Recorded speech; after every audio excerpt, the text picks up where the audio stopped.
గతంలో ఇచ్చిన నోటిఫికేషన్లకు వర్గీకరణ అమలు చేస్తే ఇబ్బందులు తప్పవని ముఖ్యమంత్రి వ్యాఖ్యానించారు. రాష్ట్రానికి నిధులు పరిమితంగా ఉండడం వల్లే వివిధ ప్రాజెక్టులకు కేంద్రం సాయం చేయాలని కోరినట్లు వివరించారు. ఆ దిశగా కేంద్ర మంత్రి కిషన్ రెడ్డి చొరవ చూపాలని సూచించారు. తాను ఢిల్లీకి వెళ్లడంపై కేటీఆర్ విమర్శలను రేవంత్ రెడ్డి తిప్పికొట్టారు. గతంలో చేపట్టిన ఉద్యోగ నియామక పరీక్షల ఫలితాలు ఎస్సీ వర్గీకరణకు సంబంధం ఉండదని సీఎం రేవంత్ రెడ్డి స్పష్టం చేశారు. గతంలో ఇచ్చిన నోటిఫికేషన్లకు వర్గీకరణ అమలు చేస్తే న్యాయపర చిక్కులు ఎదురవుతాయని వివరించారు. తాను వర్గీకరణ చేస్తే ఎలా అన్యాయం జరిగిందని మీడియాతో జరిగిన ఇష్టాగోష్ఠిలో ప్రశ్నించారు. ఎంఆర్పీఎస్ వ్యవస్థాపక అధ్యక్షుడు మందకృష్ణ మాదిగ అంటే గౌరవం ఉందన్న రేవంత్ ఆయన బీజేపీ నాయకుడిలా మాట్లాడితే ఎలా అని ప్రశ్నించారు. బడ్జెట్లో ప్రాజెక్టులకు కేటాయించే నిధులు పరిమితంగానే ఉంటాయన్న సీఎం అందుకే కేంద్రం నుంచి నిధులివ్వాలని కోరుతున్నట్లు వెల్లడించారు. RRRకి నిధులిస్తామని గతంలో ప్రధాని మోదీ హామీ ఇచ్చినందువల్లే అడుగుతున్నామని రేవంత్ రెడ్డి స్పష్టం చేశారు. మెట్రో రైలు ప్రాజెక్టును తెచ్చానని కిషన్ రెడ్డి చెబుతున్నందువల్లే నిధులు తేవాలని కోరుతున్నట్లు వివరించారు. జాతీయ రహదారులకు అవసరమైన భూసేకరణకు అడ్డుపడుతున్నది ఈటెల రాజేందరే అని విమర్శించారు. భూసేకరణ బాధ్యత రాష్ట్రానిదే అంటే కేంద్ర అధికారులు, మంత్రులు రాష్ట్ర ప్రభుత్వాన్ని సంప్రదించి చర్చించాలి కదా అని ప్రశ్నించారు. కేంద్ర మంత్రులు హైదరాబాద్ వచ్చి సమీక్షలు పెడితే ఎందుకు కిషన్ రెడ్డి హాజరు కావట్లేదని రేవంత్ రెడ్డి నిలదీశారు.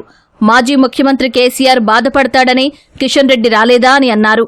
ఉప ముఖ్యమంత్రి భట్టి విక్రమార్క సమీక్ష అంటే అప్పటికప్పుడు నిర్వహిస్తారని చెప్పవచ్చు. కానీ కేంద్ర మంత్రుల సమీక్షలు ముందే నిర్ణయించినవి అయినా ఎందుకు పోవట్లేదని ప్రశ్నించారు. అన్ని రాష్ట్రాలకు నిధుల కేటాయింపు సమానమని కిషన్ రెడ్డి అనడంలో అర్థం లేదని వ్యాఖ్యానించారు. ఇతర రాష్ట్రాలకు ఇచ్చిన ప్రాజెక్టులు తెలంగాణకు ఎందుకు ఇవ్వట్లేదని ప్రశ్నించారు. పేరుకే 42% రాష్ట్రాలకి కేటాయింపు అంటున్నారు. కానీ రాష్ట్రానికి 30% మాత్రమే వస్తున్నాయని చెప్పారు. హైదరాబాద్లో జరుగుతున్న అభివృద్ధిని అన్ని ప్రాంతాలకు విస్తరించాలని భావిస్తున్నామని పేర్కొన్నారు. తాము కులగణన చేసినందునే ఇతర పార్టీలు సామాజిక సమతుల్యత పాటించాల్సి వచ్చిందని సీఎం రేవంత్ రెడ్డి పేర్కొన్నారు.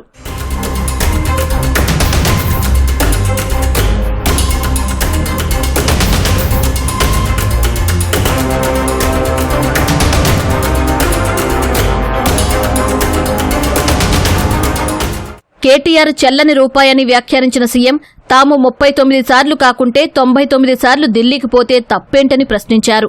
రాష్ట్రానికి నిధులు రాకూడదని బీఆర్ఎస్ చూస్తోందని ఆరోపించారు. సందర్భం వచ్చినప్పుడు ఢిల్లీలో ధర్నా చేస్తామని స్పష్టం చేశారు. కేసీఆర్పై విమర్శలు చేసేందుకు ప్రత్యేక హోదా ఎందుకని ప్రశ్నించిన రేవంత్ రెడ్డి ముఖ్యమంత్రి స్థాయి సరిపోదా అని నిలదీశారు.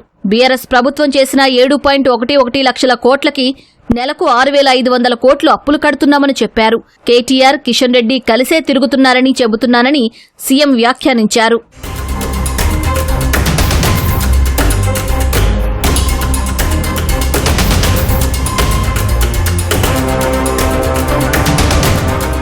అంచనాకు మించి 55 లక్షల హెక్టార్లలో రెండో పంట సాగవ్వడం వల్లే అక్కడక్కడా నీటి కొరత వస్తోందని సీఎం రేవంత్ రెడ్డి వివరించారు. మేడిగడ్డ నీరు లేకుండానే అత్యధికంగా పంట సాగు చేశామన్న రేవంత్ తాను చెప్పేదంతా అధికారిక లెక్కేనని వివరించారు. 10 ఏళ్లలో కట్టాల్సిన ప్రాజెక్టని బీఆర్ఎస్ నిర్మించి ఉంటే ప్రస్తుతం ఆంధ్రప్రదేశ్తో సమస్య వచ్చేది కాదు కదా అని రేవంత్ రెడ్డి వ్యాఖ్యానించారు.